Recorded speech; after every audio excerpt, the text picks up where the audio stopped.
The world has come so far, and video games have evolved so big compared to when they were first introduced. And still, there are some bizarre beliefs about people who love video games.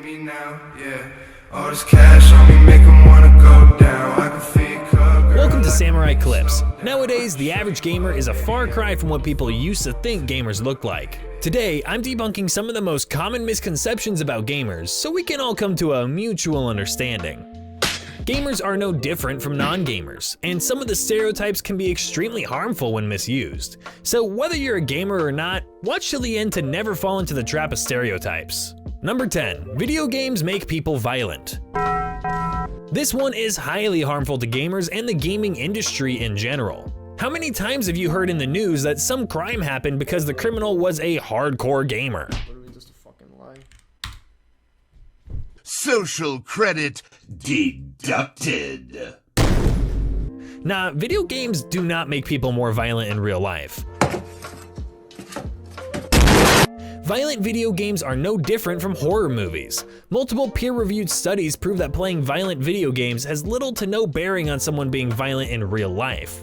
This was a hot-button topic for a long time, but the misconception should definitely go away soon, I hope. Number 9, gamers are all men. Welcome to the boys club, not anymore. Of course, initially, marketers would focus their advertising efforts on young boys more than girls.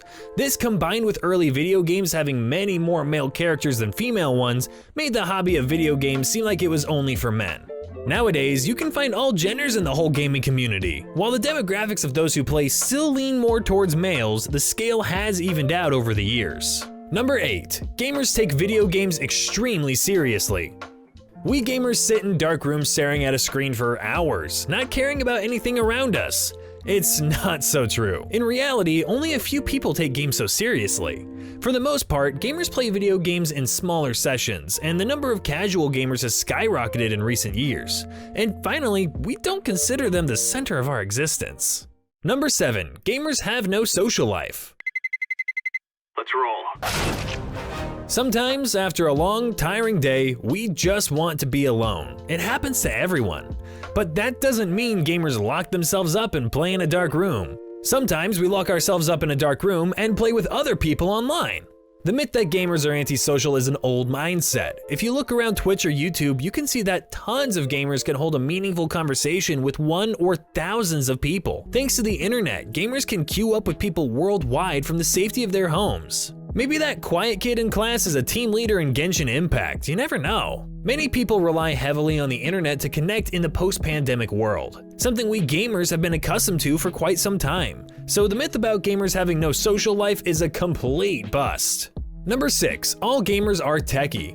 Yep, we are exposed to more tech than usual people and sit in front of a screen for hours to play games, but that does not mean we can fix your monitor. If you ask me for help, I could probably reinstall your Windows, but fixing your router? I'll switch it on and off, and if that doesn't work, Google the answer. Don't expect to constantly get help from a gamer. They might be as clueless as you. Are gamers good in tech? Not all of them, and that's fine. Number 5, only people that never grew up play video games. Strange double standards. People think that video games are too violent, yet video games are also only for little children. Think about it, does it make sense? There are plenty of video games that children shouldn't play because of the subject matter or content within them. So how do video games also have a reputation as something only children do? The average age of someone who plays video games regularly is much older than when video games were first created. People all over the age spectrum play video games now. They aren't just for children anymore. Number 4, gamers waste tons of money on video games. There are 2 problems with this idea. The first is that most people who play video games don't buy anything that comes out. Because consoles and PCs have relatively high price points compared to other hobby supplies, people assume that gamers spend inordinate amounts of money to indulge in their pastimes. Like any hobby, some people will pay for the best experience possible, and some spend more casually. Number 3, real gamers play on PC. It's a meme as old as time. It's an Apple versus Android kind of business. PC gods always compete with console beggars and mobile lunatics. However, it all boils down to what you're comfortable playing with. PC gamers love the performance and capability of multitasking from their dedicated stations. Console players love to lay back on their couches with the controller, and mobile gamers like quick sessions during their breaks. Plus, they can play on their phones wherever they want. So if you use any of these options, you're considered a gamer. Don't let anyone else tell you otherwise. Number 2, gamers don't take care of themselves. Ouch, that hurts. Kind of insulting stereotype of gamers as unclean and out of shape that somehow still survives today. There are plenty of sources that try to reinforce the stereotype, but it just isn't true anymore. Gamers come in all shapes and sizes. The fact that gaming is about sitting on your butt also gives a false idea that you never want to move your body if you play video games. We've long since moved past this, and only people who have never met a gamer in real life still believe this to be true.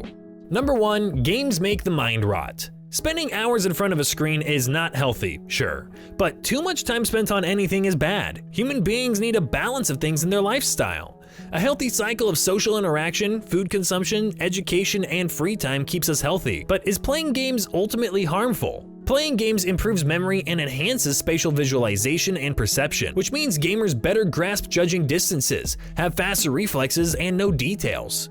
Plus, action games train the gamer's perceptual template, helping them assess what tasks need priority. Pretty handy when choosing between two things that need to be done. You learn patience as well. When gamers are stuck on a level, they tend to keep at it until accomplished. Sure, they might get frustrated here and there,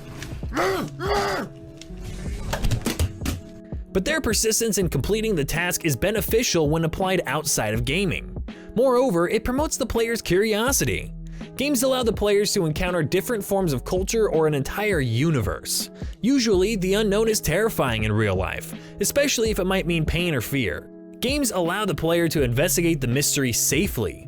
We use a what-if curiosity and check all possible routes. Games have their upsides in their own way, like how sports can institute flexibility or endurance for a person. So can it rot a person's mind? If balanced correctly, playing video games cannot rot the mind. Gaming is a wonderful hobby and is best shared with family and friends. People may assume all these things, but you're the clear winner as long as you're having fun. But what do you guys think? Did we miss something? Feel free to share your thoughts in the comments below. Samurai will leave you here in pursuit of another beautiful topic that I will share with you in the next video. Don't miss it.